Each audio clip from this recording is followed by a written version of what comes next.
Hello friends, welcome to என்கே learning centre. இன்னைக்கு நம்ம learning சென்டரில் என்ன பார்க்க போகிறோம்னா, எக்ஸலில் இருக்க இஃப்ஆர் ஃபங்க்ஷன் தான் பார்க்க போகிறோம். ஸோ வாங்க வீடியோக்குள்ளே போகலாம். ஸோ நான் இஃப்ஆர் ஃபங்க்ஷனுக்காக ஒரு டேபிளை கிரியேட் பண்ணி வச்சுருக்கேன். இது எப்படி பண்ணுறதுன்னு பார்க்கலாம். Equal to if open bracket or open bracket, இதுதான் இஃப்ஆரோட ஃபார்முலா. ஸோ இதுக்குள்ளே நமக்கு லாஜிக்கல் 1 லாஜிக்கல் 2ன்னு கண்டிஷன்ஸ் கேட்குது. ஸோ இதை கிளிக் பண்ணுங்க. Greater than or equal to, இப்போ நான் கண்டிஷன் கொடுக்க போகிறேன். அது என்னன்னா 30,000.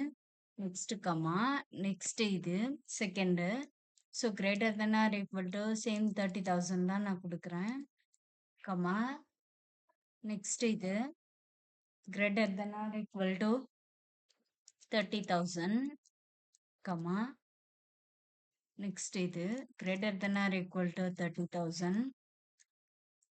கமா, நெக்ஸ்ட் லாஸ்ட் மேயோடது greater than or equal to 30,000. So இப்போ எல்லாமே கொடுத்துட்டேன். நான் லாஜிக்கல் டெஸ்ட்டுக்குள்ளே என்னென்னலாம் கொடுக்கணுமோ நான் அது எல்லாத்தையுமே கொடுத்துட்டேன்.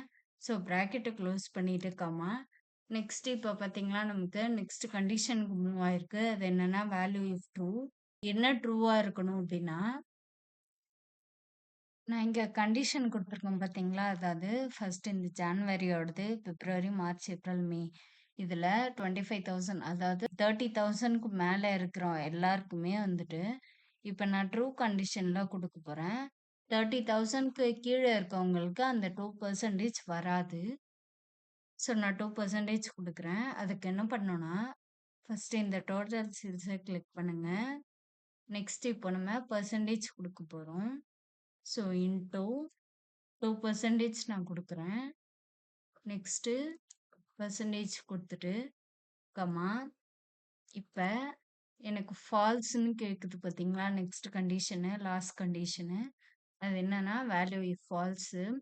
ஃபால்ஸ்னா என்னன்னா, இப்போ 30,000க்கு கீழே இருக்கிறவங்களுக்கு, அதாவது இந்த 5 சேல்ஸ்லையுமே 30,000க்கு கீழே இருந்தாங்க அப்படின்னா அவங்களுக்கு நான் என்ன கொடுக்க போறேன்னா அந்த டெக்ஸ்ட் வரும். அது என்னன்னா